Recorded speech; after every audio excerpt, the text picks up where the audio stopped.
আমার আজকের ভিডিওটা আমার আশেপাশে কিছু মানুষদের জন্য। তারা আমার এই ভিডিওটা দেখবে আর লুচির মতন ফুলবে। হ্যালো ব্রিয়ান, আসসালামু আলাইকুম। আবারও চলে আসলাম আপনাদের মাঝে নতুন দিনে নতুন আরেকটা লাইভ স্টাইলের ডেইলি ব্লগ নিয়ে। আমি নীলা বলছি গাজীপুর থেকে। ছোটো ছোটো অংশ নিয়ে ভিডিওটা সাজাইছি। আশা করি আজকের ভিডিওটা আপনাদের ভালো লাগবে। যে যেখান থেকে বসে আমার এই ভিডিওটা এই মুহূর্তে দেখতেছেন, আল্লাহর অশেষ রহমতে আশা করি সবাই সুস্থ আছেন, ভালো আছেন। আলহামদুলিল্লাহ, আপনাদের দোয়ায় ভালোবাসায় আমার পরিবারের সবাইকে নিয়ে আমরাও ভালো আছি। আর আমার কণ্ঠস্বর তো শুনে বুঝেই গিয়েছেন যে আমি কতটা ভালো আছি। অবশ্যই আমার কথায় ভুল ত্রুটি হলে আপনারা ক্ষমা দৃষ্টিতে দেখে নেবেন, কারণ মানুষের সিজন চেঞ্জ হচ্ছে, তার সাথে সাথে মানুষের কিন্তু কিছু কিছু জিনিস চেঞ্জ হচ্ছে। তো এখানে ভিডিওটা শুরু করলাম, কারণ শীতকাল তো আসছে, কম বেশি তো পিঠা খেতেই হবে, তাই না? যত অসুস্থ থাকি না কেন, পরিবারের মানুষকে কিন্তু সবাইকে ভালো রাখতে হবে এবং তাদেরকে সুস্থ রাখতে হবে। তো এখানে সকালে নাস্তা হিসেবে বানিয়ে নিয়েছি ভাপা পিঠা। গরম গরম ভাপা পিঠা বানিয়ে নিব, যেন সোহানে বাবা খেতে পারে। এটা তো সোহানে একদমই খায় নাই। তো বেশি বানাবো না, অল্প কয়েকটা বানাবো, মানে 5-6টা পিঠা বানাবো, যেন আমাদের মানুষ সোহানের বাবা আর আমি আর দুই ছেলে মানে ওরা দুইজনে মিলে একটা খেয়েছিল। আর মানে আমু খায়নি, কারণ মিষ্টি জিনিস আমার অতটা ভালো লাগে না। সোহানের বাবা যখন খেয়েছিল ওখান থেকে আমি একটু খেয়ে নিয়েছিলাম। তো এখানে পিঠা বানানোর জন্য আমি কিন্তু সব কিছু ওকে করে নিয়েছি, আপনি হয়তো দেখতেই পেয়েছেন। আসলে কাঠের যে কালাপাক কখনো কোথায় রাখে কেউ বলতে পারে না। মানে যখন আমি পিঠাগুলো বানাইছিলাম, আমার ভাইয়ের বউ আসছিল বিকালবেলা, মানে ওর মা অসুস্থ, ওখানে যেতে চেয়েছিল, মানে গিয়ে যাবে, তো এই কারণে কিন্তু আজকে আসছিল। তার মানে বাস্তিটা বলতেছে আমি ফুপির সাথে দেখা করে পরে যাব, আর রাস্তা অনেক জ্যাম ছিল, এই কারণে বিকাল হয়ে গেছিলো আসতে আসতে। পরে আর মানে বাড়ি থেকে বাইরে সে দেরিতে তা যাওয়া হয় না, আমার বাসায় থেকেই গেছিলো। তাই পিঠা কিন্তু আমার ভাইয়ের বউ খেতে পেরেছে। এই কারণে বললাম আল্লাপাক কারে যে কোথায় রাখছে কেউ বলতে পারে না। তাই তো আমি কিন্তু এক এক করে পিঠাটা বানিয়ে বসিয়ে দিচ্ছি, আর কিভাবে বানাচ্ছি সেটা তো আপনাদের সাথে শেয়ারই করতেছি। আর পিঠা আমার সব আপুরা অনেক সুন্দর সুন্দর পিঠা বানান। আমি যেরকম পিঠা বানাই, মানে যতটুকু বানাই আপনাদের সাথে শেয়ার করি। আসলে অত আইটেম পারি না, আমরা গ্রামের মানুষ। আমার মাকে যেভাবে দেখছি আমরাও ওইভাবে মানে একটু একটু করে শিখেছি। কখনো কিন্তু এসব কাজ মা হাতে ধরে শিখিয়ে দেয় নাই, মার বানানো দেখেই কিন্তু শিখে নিয়েছি। আমরা অনেকেই আছি শেখার চেষ্টা করি না, এবং শিখলেও পরিবারের সবাইকে তৈরি করে খাওয়াতে হবে, এই কারণে চেষ্টা করি না শেখার জন্য। আর শিখলেও করে খাওয়াতে হইব, শিখিও না। এরকম আমার আশেপাশে অনেক আছে, নিজের চোখেই দেখা। তো এই তো কথা বলতে বলতে কিন্তু পিঠাটাই অলরেডি আমি বানিয়ে নিয়েছি। আর সোহানের বাবার দুপুরকার লাঞ্চ রেডি করে নিয়েছি, সে চলেও গিয়েছে, সোহান স্কুলে গিয়েছে। আমার বেলকুনিতে একদম ছোটো, তাই ছোটো সকাল সকালে কাপড়টি ধুয়ে আমি আগে বেলকুনিতে লাইরে দিলাম। এই তো কাপড় লাড়া আমার হয়ে গিয়েছে। আর এই রুটি মেকারটা অনেক দিন ঘরে পড়ে আসছিল, এটাতে কোনো কাজ করা হয় নাই। তো আজকে ভাবছি এটা ধুয়ে নেব, পরে সোহানের বাবাকে দিয়ে এটাতে আমি কাজ করিয়ে নেব, কারণ এটা আমার একার পক্ষে সম্ভব না যে এটা আমি কাজ করে নেব। তো আমি ধুয়ে পরে কিন্তু সুন্দর করে শুকিয়ে গেলে তারপর যখন কাজ করব অবশ্যই তো আপনাদের সাথে শেয়ার করব, কারণ আমরা যখন এটা একটা পরিবার মানুষের সাথে যদি সব কিছু শেয়ার না করি হয়তো ভালো লাগবে না।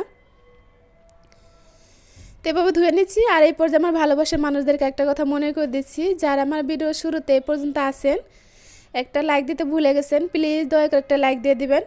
আসলে আমার অনেক আপু ভাইয়ারা আছে যে ভিডিও দেখেন, কমেন্ট করে যান, কিন্তু লাইক দিতে ভুলে যান, তাদের জন্যই কিন্তু রেগুলার কথাটা বলতে হয়। প্লিজ আপুরা, আপনারা যদি কমেন্ট করতে পারেন দয়া করে একটা লাইকও দিতে পারবেন, কারণ লাইক দিতে কিন্তু বেশি কষ্ট হয় না, কমেন্টটা লিখলে কিন্তু অনেকটাই কষ্ট হয়, হাত দিয়ে আঙ্গুল চেপে চেপে কিন্তু অনেকগুলোই অক্ষর লিখতে হয়। লাইক দিতে কিন্তু মানে অতটা কষ্ট নাই, আঙ্গুল দিয়ে টাচ করলে লাইকটা পড়ে যায়, মানে হয়ে যায়। তা আমার মানে যে হিসাবে কমেন্ট আসে, লাইকের চেয়ে অনেকটাই বেশি আসে কমেন্ট। লাইক যদি হয় আপনার 50-60টা, কমেন্ট এসে যায় 70-80-90টা এরকম। তাই প্লিজ দয়া করে আপনারা একটা লাইক দিয়ে দিবেন। যারা অলরেডি কাজটা করে দিয়েছেন তাদেরকে অসংখ্য ধন্যবাদ, যারা দেন নাই প্লিজ তারা করে দিবেন। তা আপনাদের সাথে কথা বলতে বলতে রুটি মেকারটা ধুয়ে নিয়েছি। আর এই যে ভিডিও শুরুতে যে বলছিলাম, আমার এই আজকের ভিডিওটা আমার আশেপাশে কিছু মানুষদের জন্য, কারণ তারা আমার এই ভিডিওটা দেখবে আর লুচির মতো ফুলবে। কেন বললাম?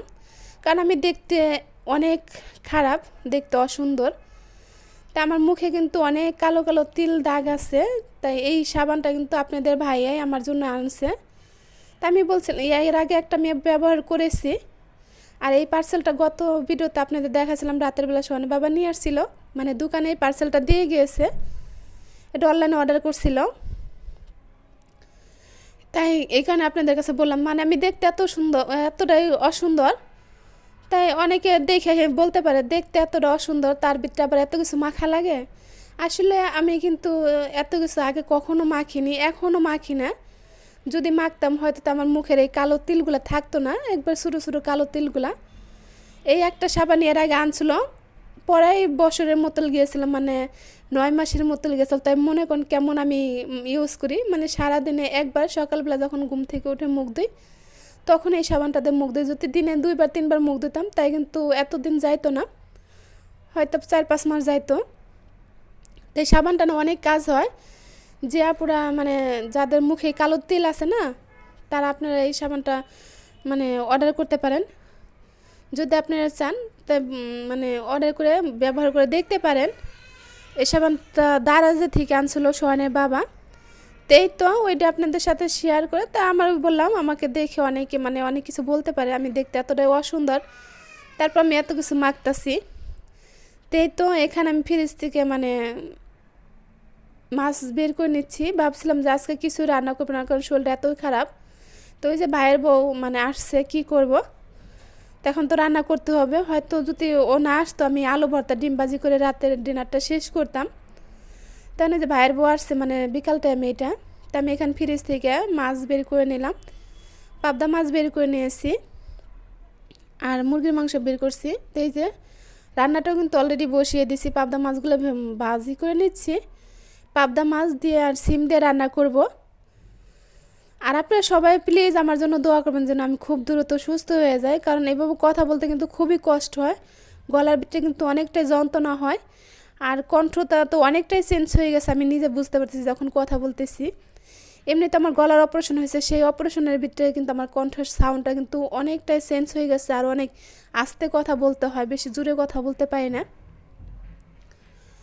তো এখানে মুরগি গোশটা আমি বসিয়ে দিয়েছি। আর এই যে লাউ দিয়ে রান্না করবো। লাউ দিয়ে মুরগি গোশ রান্না করলে না খেতে ভীষণ ভালো লাগে। আর শীতের দিনের সবজি যে কোনো জিনিস দিয়ে রান্না করলে না খেতে কিন্তু খুব টেস্টি। আমার কিন্তু ঠান্ডার সমস্যা, ঠান্ডার ভিতরে লাউ খাইলে কিন্তু আর বেশি ঠান্ডা লাগে, কিন্তু কি করব। তাই যে রান্না করলাম, মানে রান্নাটা বসিয়ে দিয়েছি। আর আমার ভাইয়ের বউদেরকে আমি একটু কাজ করে নিচ্ছি, মানে আমি বলতেছি যে আমাকে একটু সবজিটা কেটে দাও। লাউর খোসা দিয়ে আর সিম আলু দিয়ে ভাজি করব। এইভাবে ভাজিটা না সোহানের বাবা অনেক পছন্দ করে। আর আমি সিম ভাজি করি কিন্তু বড় বড় মোটা মোটা করে কেটে, মানে আমার বাবার বাড়ি এলাকায় যেভাবে খায় ওইভাবে। আমার কাছে ওই সিম ভাজিতে ভালো লাগে, এত জুড়ি করে ভাজি করলে ভালো লাগে না। কিন্তু হাজব্যান্ডটা যেটা পছন্দ করে মাঝে মধ্যে তো তার পছন্দের কোনো কিছু করতে হয়।